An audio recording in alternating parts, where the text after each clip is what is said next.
Hello, and welcome to the episode of Todd Talks, and Todd Talks people listen. Hopefully. I actually don't have a knife that is appropriately sized for this death battle. My parents do. They have like a full set of kitchen knives, for like cutting burgers and such, steak. But I didn't want to go ask them for it because it would raise awkward questions. Anyway, today we are talking about the first ever slasher matchup in death battle history. Now, we've had horrifying characters in the past. We've had vampires, we've had werewolves, we've had Lucy, but this is different. This is full tilt horror villains finally going up against one another. And yeah, I am warning you right now. I am not I am not going to get into all the brutal deaths that they have done. I will list some of the ways they've killed people, but that's about it. I am not a horror guy. I hate horror with all my heart, and I am already scarred by some of the things that I've read about Michael Myers and Jason Voorhees.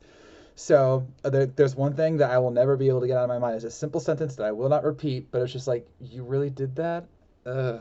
Anyway, so I will keep this light and basic, so this is probably gonna be a shorter preview video, but I'll do my best.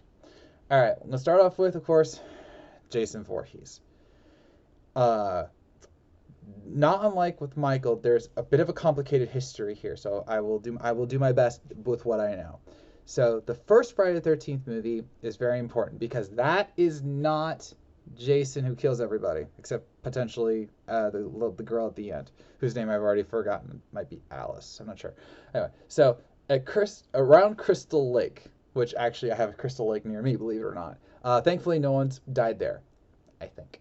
So there was a woman named Pamela Voorhees. She was the mother of a son named Jason. Jason was a deformed child. He had multiple physical maladies that led to him being protected by his mother and basically shielded for most of his life. She gets eventually hired by the Christies to be a cook at Crystal Lake. Due to her sheltering Jason and not having a lot of money to pay for a nanny, that's directly from the wiki, she decides to bring him to Crystal Lake with her. What could possibly go wrong? Well, a lot. Because while the camp counselors were out doing business,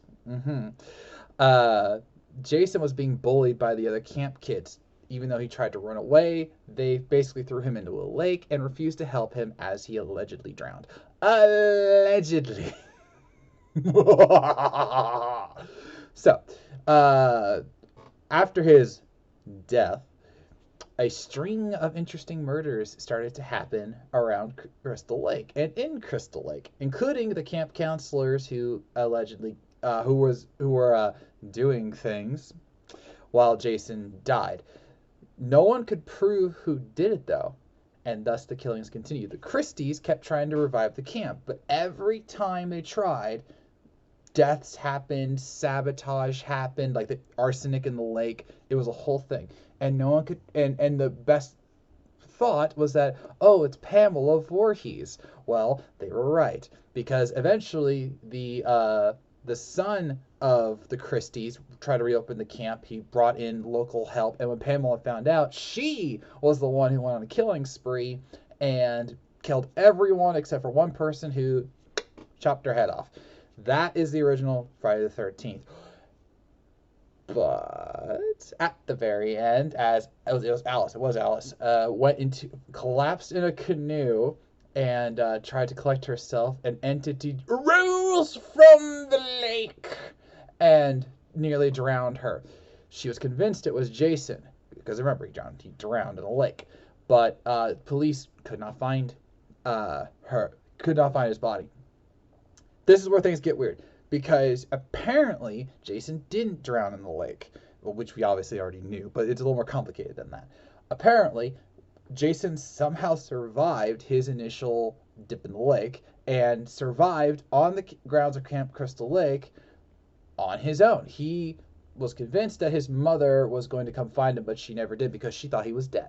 So he found a way to survive for years on his own. He was a kid when he went into the lake, and he was a man by the time basically the end of the first movie happened, roughly. And when he found out that his mother had died, he took literal parts of her, including her severed head and the machete that was used to kill her, and made a shrine in his makeshift shack that he built for himself. His connection to his mother, not unlike another psycho, was so palpable that he could hear her voice in his head. He was convinced that she was the one guiding him to do things because for the beginnings of his life, she enforced on him that he cannot live without her. And that led to him finding Alice, killing her with an ice pick, and starting a long, long, long, long, long killing spree.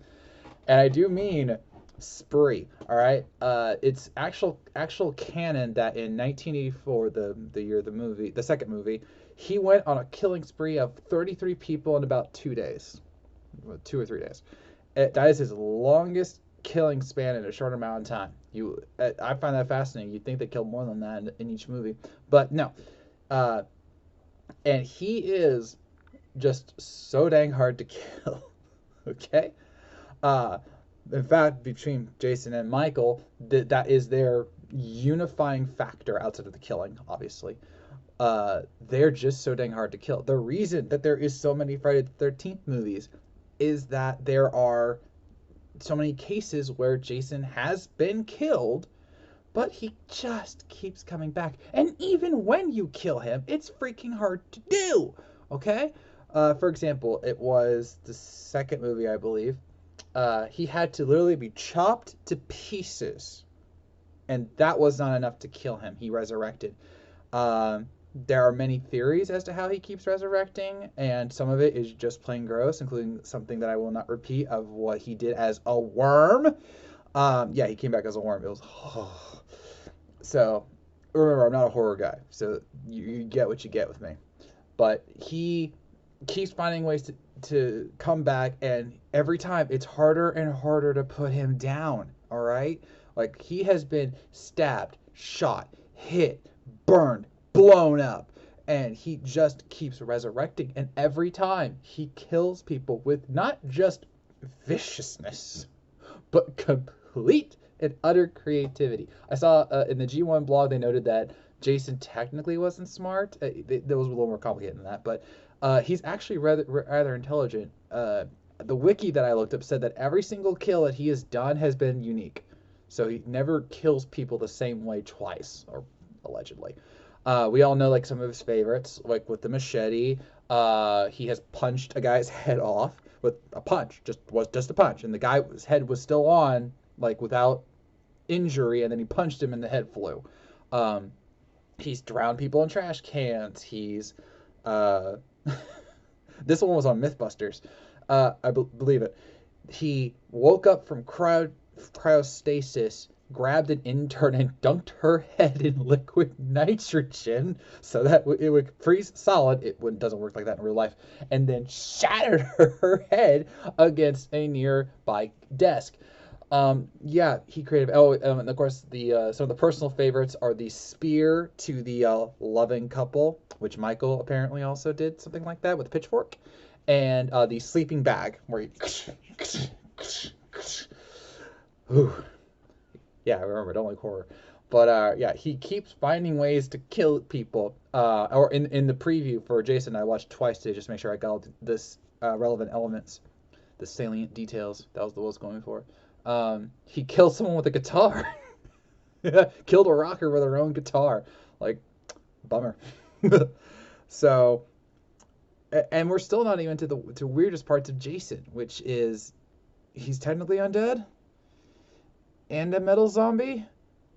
It's weird. Okay, so again, Jason has canonically died, and he's gone to the underworld multiple times. And I do mean the underworld, all right? Not just beneath the ground. I'm talking like underworld, all right? He's been resurrected multiple times. One time because lightning struck him. Tommy, I believe his name was, pierced him with a metal rod for one reason or another. And lightning struck him and revived him as a zombie. Okay. Another time, another character accidentally telepathically awakened him. Okay. And then my personal favorite, Freddy. Yes, that Freddy Krueger. basically decided to resurrect him so he could use him to do certain things to certain kids, and Jason wasn't happy about that, but still he got resurrected. And then in a later one, Freddy versus Jason versus Ash Williams from Evil Dead, those two actually teamed up, and Freddy actually used the Necronomicon to bless Jason to make him smarter. Yeah.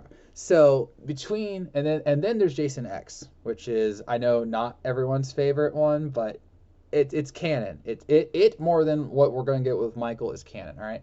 So in Jason X, he is cryogenically frozen. It's complicated, and he's revived.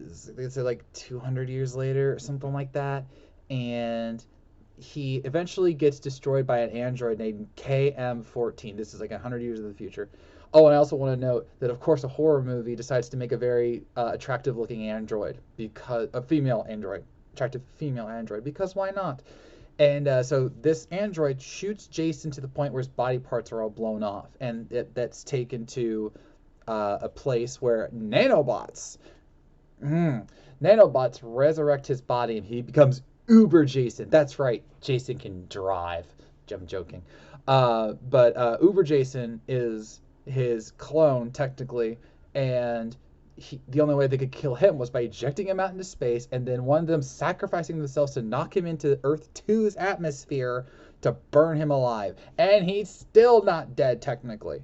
Like, and there's also comics where the actual Jason fought Uber Jason, and it's really weird, okay? But Jason is unrelenting. He is unstoppable. He will use any and all weapons, even if it's just his fists, to kill, maim, murder, eviscerate, eradicate, utterly destroy you. He will do it. Now, I, like Wiz, do not believe in the teleporting theory, but he is incredibly capable of getting to wherever he wants to go to kill you. And he'll do it because that's who Jason is. In fact, the only people that he's actually not killed was some people that he scared, but he killed them later. And then in Freddy vs. Jason, he saved one person from Freddy twice because she saved him in return. Because I guess she knew that he was the only way to kill Freddy. Or did he? He didn't. Remember, he smiled and laughed at the end. Just ahead.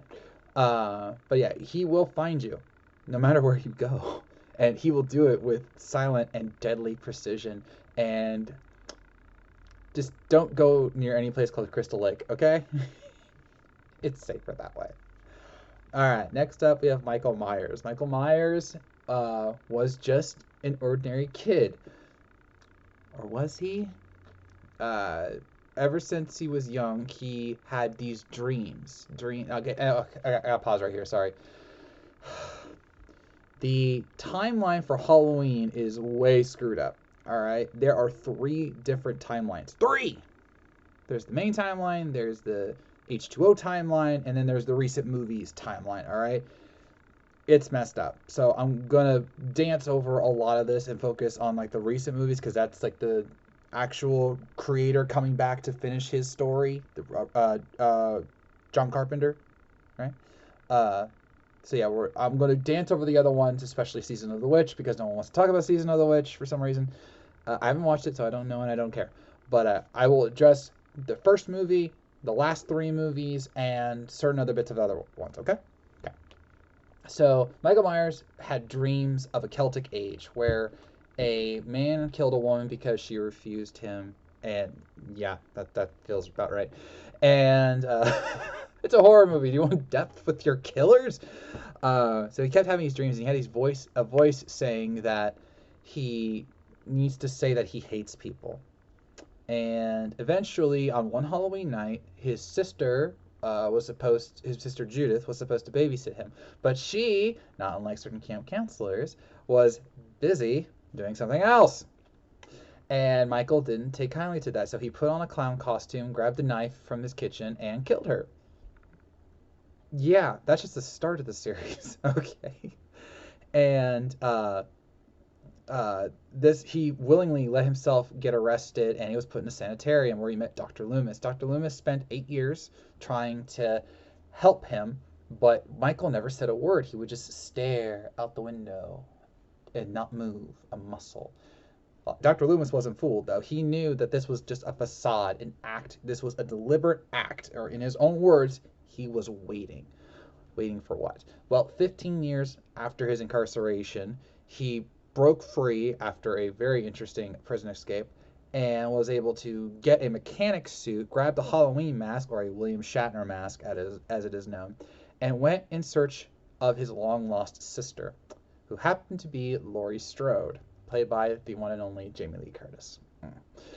She's great. Like, she's a One Piece fan. Like, seriously, she's great. So, after seeing her just once, he realizes that that's who his his final target is supposed to be. And he goes on a rampage to torture her and basically kill her like he did Judith. Obviously, things didn't go the way that they were supposed to. Michael was shot 6 times by Dr. Loomis, who saved Laurie at the time, and he shot him out of a balcony window, and his body disappeared. And this is where things get complicated, because this is where the branching timelines happen. And another thing I have to note here, not everyone who has been Michael Myers is Michael Myers, all right? So, like, for example, in the recent one, Halloween Ends, spoilers ahead. Good? Okay. So in the recent one, Halloween Ends, there was actually 2 killers. There was a young boy who was accused of a terrible crime. It was an accident, it honestly was, but it scarred him. And so he donned the mask of Michael Myers to get revenge on the people who hurt him, who he felt wronged him. There was another one in the Rob Zombie movies where it was actually a psychiatrist or whatever who was examining Michael. He felt he wasn't normal, evil. What was it? What was his name? I know his name is. He's a great actor, but I can't think of it right now. You know who I'm talking about, though, if you've seen the series. And he was actually Michael Myers. He pretended to be Michael Myers. So there are movies that don't actually feature Michael Myers pure, and so we can't count those kills. But the ones that do feature Michael Myers, like most of the last 3 movies and the original one, Michael was shown to have insane ability and dominance and endurance. He was able to get shot 6 times, fall out of a window, and leave. He's always able to sneak up on opponents. He has incredible creativity with how he kills people. He's not as unique as Jason. He has pinned multiple people to walls and just stared at them. And he's used pitchforks. He's like just manhandled people. I know a lot of people are mad about this one, but I think it was the second movie, Halloween Kills. A girl is trying to shoot him. Emphasis on trying. She's trying to shoot him. He kicks a car. He's in a car. Okay, he's in a car. Girl sees him. She tries shooting him. She tries to get closer for a kill shot, which was smart, but her grip was so loose that Jason kicked a door. The door hit her hand. The hand turned, and she fired and killed herself on accident. What? I saw that on Twitter recently. It was like, imagine this is the way you die. Like, so, but Jason has been shot, stabbed, burned alive multiple times, including the now legendary scene of him walking out of the burning house. Like, okay, he's been gassed and got away from it. In Kills or Ends, I can't remember which, he was ran over full tilt by a police SUV, and he was fine. He literally got up and killed the cop and ran him over later. Hold on, sorry. The doctor never mind. He killed people after it. All right, he got hit by a car, which should have broken every bone in his body, if not killed him, and he was fine. In Halloween Kills, Laurie Strode rallies a mob of people. You might remember the memes about the mob. Rallies a mob of people to kill Jason, to just end him. And they trap him in a graveyard, ironically enough, and they just riddle him full of bullets and, shotguns, pistols, everything. He's just, getting riddled. And then one of the characters comes in, stabs him in the head. He gets up and kills all the mob. including one guy with a baseball bat, because poetic irony, because that's what he used. Um, but yeah, he got up from that. He's been uh, like just he's had so many things happen to him canonically, like actual Michael Myers canonically, and he's come back. The only time he has canonically died, or sorry, I'm just gonna get screw the timelines, but in Halloween Ends, the way they actually kill him, like straight up kill him, is after they kill the other guy who was impersonating him, who had Michael Myers in his basement apparently. A lot of people didn't like that movie. All right, I'm just saying. But after killing that guy, Michael going back on his killing spree, he Laurie Strode and I think it was her granddaughter, I think, were able to hold Michael down. Not an easy feat. They slit his wrists and then they sliced his throat and he bled out to death. That's how you kill Michael Myers. Okay. I didn't write this stuff. I didn't write this stuff. So yeah. But again, getting to that point is insane. His strength is superhuman. Even when he was 61 years old, because remember, the recent movies take place not directly, but they are a direct sequel to the first Halloween movie. So he was 61-ish in those movies, and he's able to impale a fireman, lift him up with like no effort and throw him down. He's able to snap necks, grab people, lift them up and throw them with no effort. Got hit by a car and was fine. Walk out of a burning building as if there was nothing happening around him. It was like, everything is fine. Everything is fine. And so on and so forth. That's just who Michael Myers is. He is a silent, much like Jason, he's a silent killer. He will just show up and he'll kill you. Or he'll terrorize you and then he'll kill you. And he is not afraid to get bloody and violent in the most insane of ways just to prove how menacing he is and to complete his mission of killing Laurie, which he actually did in one of the other canon storylines, because Laurie actually dies. I think it was in the fourth movie, and then another time when she actually had kids, like multiple kids who were fine, and then again there was like 3 timelines. Like, why would you do that? I know why they did it, but anyway, it's complicated. So he's actually killed Laurie before, and he didn't kill Laurie before, and then she kills him, and then he's died other ways. And it's like, it hurts. It hurts. The point here is that when Michael Myers has an objective, when he has someone he wants to kill, you're not many people have survived. In fact, I think it's literally a handful of people have actually survived the wrath of Michael Myers, and you better make sure he's dead. Because if he's not, you're the one who's going to end. All right. So, 23 minutes. I'm actually happy about that. Who wins between Jason and Michael? Okay. There are certain things we have to note here. Again, I'm talking, this is canon appearances, canon abilities, canon nonsense, and all that. Michael does have certain advantages over Jason. Most people agree that he is smarter, mainly because he was actually able to grow up and in a somewhat regular way, and the visions, or whatever you want to call the voices in his head, were able to guide him to becoming this psychotic and incredibly efficient killer. He like I saw the G1 blog say he likely has a speed advantage because he's an actual human versus Jason, who in the later years is a revenant zombie, and that's all well and good. But Jason wins. Okay? Here's the thing. Jason dies, and he comes back. Michael dies, he doesn't come back. He has never been a zombie, all right? He has been, at least to my knowledge. Again, I didn't look at all the timelines, but in the ones that I looked up, even though he has incredible pain resistance, burned alive, shot, whatever, he just keeps coming back, but he still is alive. And remember, in Halloween Ends, it's canon that they just sliced his wrists and slit his throat, and he was fine.